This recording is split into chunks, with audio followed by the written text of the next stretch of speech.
Hari ini gue mau ngediskusin sedikit tentang Manchester United melawan Real Madrid ya.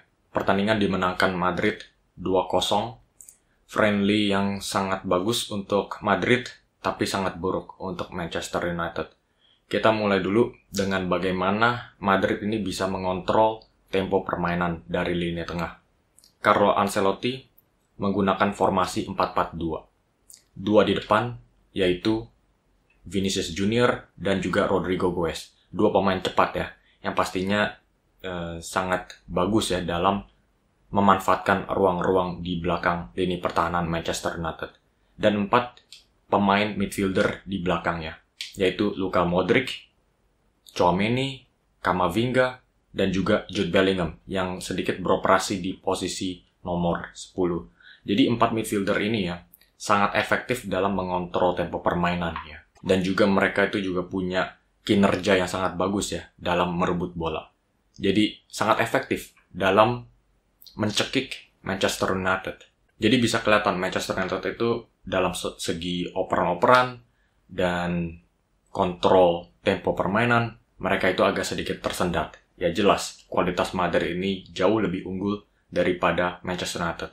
Sebetulnya Ten Hag ini sudah mengerti bahwa Madrid itu jauh lebih bagus daripada United dalam segi kualitas.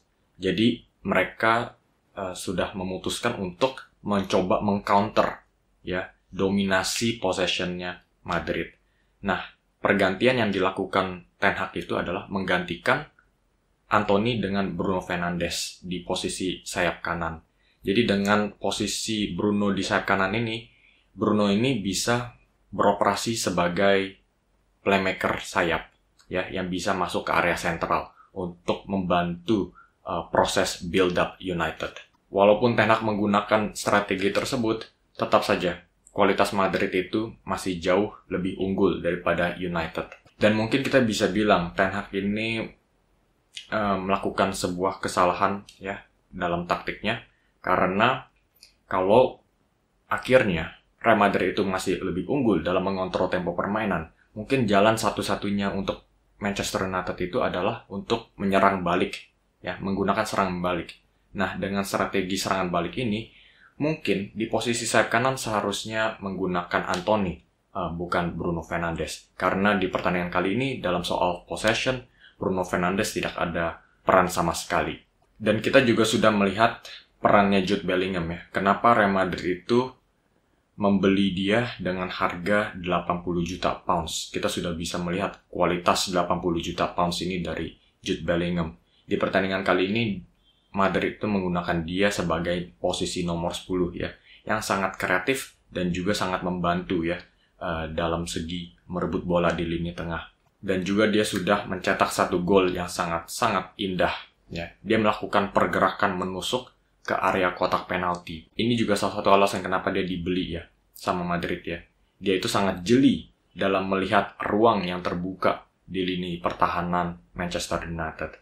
Mungkin ada sedikit komunikasi yang kurang bagus ya antara dua center back-nya United, Lisandro Martinez dan Rafael Varane. Ada jarak yang terlalu besar ya di antara kedua pemain ini yang akhirnya dimanfaatkan oleh Jude Bellingham. Tapi tugasnya Jude Bellingham itu masih belum selesai sampai di sana saja.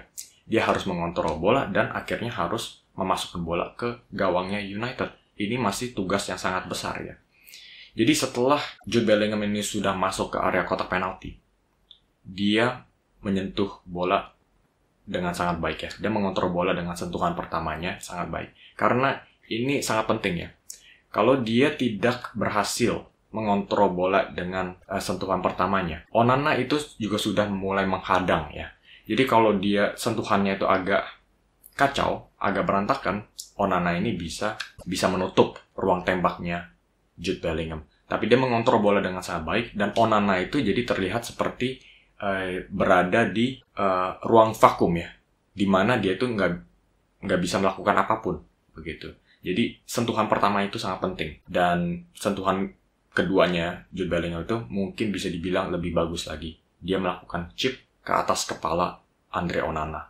Jadi kelihatannya agak sedikit membuat Onana itu kelihatan kiper yang sangat rata-rata begitu. Dan kita harus membicarakan sedikit tentang Andre Onana ya, yang bermain di pertandingan laga perdananya ya bersama Manchester United. Kedua gol tersebut sebetulnya bukan masalah besarnya Andre Onana ya. Itu sebetulnya gol pertama itu adalah kesalahan dari Lisandro Martinez dan Rafael Varane ya, kurang ada komunikasi. Dan gol keduanya pun juga itu agak sedikit kecolongan begitu ya. Dan Onana di pertandingan kali ini juga sudah memberikan performanya yang lumayan bagus ya. Dia sudah menepis beberapa kali tembakan dari Vinicius Junior dari sayap kiri, dari sudut sempit saat itu. Dan juga ada satu pemain Madrid yang menyelesaikan tembakan dari sisi kanan. Saya lupa siapa pemain itu. Tapi dua save ini juga lumayan menunjukkan ya, bahwa Onana itu bukan sekadar ball playing goalkeeper, tapi dia juga shot stopper yang sangat bagus. Mungkin kualitas yang dicari oleh Ten Hag ya dari Onana ini mungkin masih belum kelihatan ya. Dia agak sedikit bermain hati-hati dalam proses build-up-nya Manchester United. Masih belum seperti Onana yang kita lihat di Inter Milan dan Ajax Amsterdam, tapi pastinya ini akan berkembang terus ya. Ini kan masih debut pertamanya Onana, jadi kita harus bersabar sedikit. Tapi di babak kedua dia sudah mulai menemukan ritmenya sedikit ya, dan Manchester United juga semakin terburu-buru kan untuk mengejar ketinggalannya melawan Madrid. Jadi sudah mulai kelihatan ciri khas Andre Onana untuk keluar dari kotak penalti. Jadi ini adalah kemenangan total dari Real Madrid ya. Dari menit pertama sampai menit ke-90, Madrid itu tidak pernah kehilangan kontrol. Itu bisa kelihatan ya, dari babak pertama Manchester United jarang merebut bola. Tempo permainan dikontrol oleh ruang mesinnya Madrid ya. 4 midfielder di tengah itu. Dan di babak kedua Carlo Ancelotti juga sudah merasa mereka sudah unggul 1-0 dan mereka merasa mereka masih belum kehilangan tempo permainan. Jadi mereka itu melakukan game management ya. Mereka bersedia memberikan bola ke Manchester United karena mereka merasa United itu nggak bisa apa-apa dengan bolanya tersebut. Jadi masih bisa kelihatan ya, masih ada jarak ya di antara Real Madrid dan Manchester United. Pastinya standarnya itu adalah standar Real Madrid. Itu pastinya standar yang sangat ingin dicapai oleh Ten Hag ya di Manchester United. Apakah mereka bisa menutupi jarak dari level Manchester United sekarang ini sampai ke level-level elit seperti Man City dan Real Madrid? Kelihatannya ini masih sisi yang masih belum bisa diraih oleh Ten Hag ya. Dan salah satu masalahnya Manchester United itu adalah mereka belum ada satu striker yang bisa mengontrol bola ya, yang bisa mengundang pemain-pemain sayap masuk ke area sentral. Sekarang ini masih cuma Rashford aja ya yang masih menjadi striker Manchester United. Dalam segi fisik dia itu masih belum bagus ya, dan Jadon Sancho pun juga ya itu masih false nine begitu ya. Dalam segi performa juga masih belum konsisten. Jadi Manchester United ini masih ada di ambang-ambang ya, kalau mereka itu masih belum mendapatkan Rasmus Højlund di posisi 9 ini.